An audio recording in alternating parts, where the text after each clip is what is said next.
That's a lot of pressure. It's got to do it well. Okay. Fish lips on the off.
Yeah, and as we were talking about yesterday, those thirds can be problematic. And so part two, you have to make sure that you go down on your second note, not listen to part one that's going up. Who's singing part two at the end? Raise your hand. So give me an A, please, above middle C. I want you to sing, Shalom, go. And sing that second note a little louder so that you know that it's going down. Ready? Go. All right, now add the first part. Just give me the A and see if they remember it. 1, go.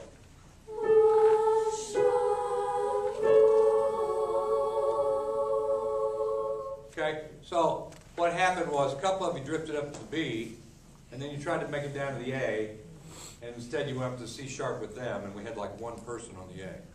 So the key to that, again, those thirds are problematic, and especially at this age, that if they hear the other note, they're going to drift off, and once they've drifted off, you know, it's a lovely sound, it's just not what it was written.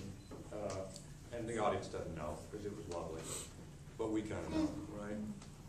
Oh, Oh, what a beautiful, beautiful. I mean, to watch those faces as they're singing that, you know, it's enough to make an old man cry, you know? How It's just so many lovely. of you, a lot of kids will say that this is their favorite song that they've ever done in the choir. They'll come back. Our alumni come back every spring on our concert. Alumni come back and sing with us. We have actually a different song that we do as our alumni song, but lots of them will come back and say that that's the one they remember. They like that one. Yeah, and the way the unisons end up being two-part, they sing the melody, they sing the counter melody, put the two together at the end. It's a win-win. It's an absolute, you know, and it's kind of like that we were talking about the Path to the Moon, which is also one of my favorites. I want to hear the path to the moon, which is all unison, no parts at all, and it's just absolutely lovely. And I was telling Mrs. Brown that when I do this, I have, just like you did on Inscription of Hope, I either audition, or sometimes I just see the spark in the eye. And that's good reinforcement too. I see somebody that's really into the rehearsal the whole time, and I just pick them. And I just say, what's your name again? Owen. I just say, Owen, come here. And I want you to read this before we sing. I want you to read from that down to there. And I want you to down to peace. And I want you to just do it like you've done it before. Stand over there by the stand. Kind of look up here at the exit signs or at the whatever. And just read it kind of dramatically, like you want people to really understand what you're saying. Anslucha de Paris is a lyrical setting of popular maxim from Pirkei Avot, a Jewish mortality laws. The text translated means, the world is sustained by three things, by truth, by justice, and by peace. Pretty effective, huh? Yeah. Then start the piece. Very good.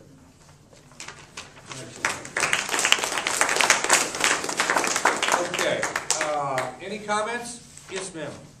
Well, what I think is that you can be a great musician. You could be a great piano player, saxophone player, but if you're just moving your fingers and nothing else is coming to your heart and your soul, then it's not music at all. So I really feel really conmovida. I don't know how I can touched when you were singing, and my eyes were filled with, I wanted to cry, and it means that you are making real music.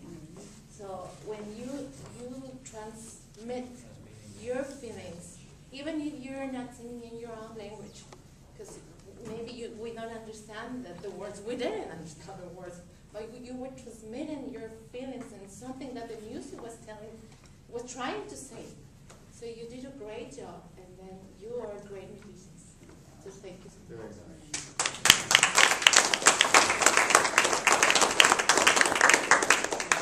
Yeah, and when to follow it, sometimes to use the analogy to let them get it, you know. I'm not this is not my thought, and I don't know who I'm stealing it from, but I've heard it said that when you sing for an audience, there are people that come to the audience with all sorts of problems, okay? And you can think about the worst problem they could have, the death of a loved one, cancer, whatever. You can think of just problems in relationships, or their car stalled when they were on the road to the concert. What we have the opportunity to do in music, and I think especially in choral music, and excuse my bias because we tell a story through song, regardless of language, is we have the opportunity to give them a chance to forget about all those problems. You know, not a great analogy, but that's why I'm a Broadway musical nut. You know, when I go to New York and I see Kiss Me Kate, or I see Ragtime, or I see, you know, Annie Get Your Gun, whatever, you're transported. You're taken away. You know, and all your problems are gone. And then maybe they're gone when you leave too. You know, but you really have the ability through what Mrs. Brown's what is doing with you. You know, and I dare say, if she wasn't doing it, I don't know who would be doing it in this part of the country. Because it takes somebody to step up to the plate and do all the work and create the business plan that makes it all work so that you have the opportunity to do that.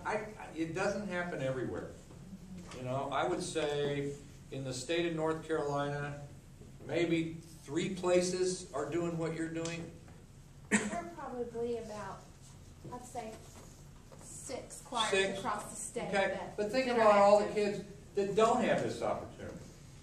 You know, whether mom and dad's making you or not, once you get here, you love it, don't you? You absolutely love it, and it shows on your faces. And then you get to come and sing for a bunch of people from all over the world. How a great opportunity for you, and what a great opportunity for us, okay?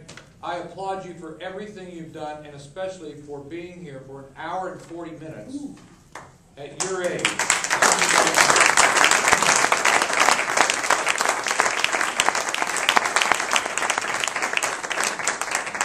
I think before we let them go, we may have some people that want some pictures with them, if you don't mind. We didn't get an opportunity to do that yesterday, so just, yeah, whatever you all want to do. We're going to break until 11 o'clock, folks. Why? If I say 15 minutes, it'll take you 20 anyway. So we're going to come back straight up 11 o'clock. Okay?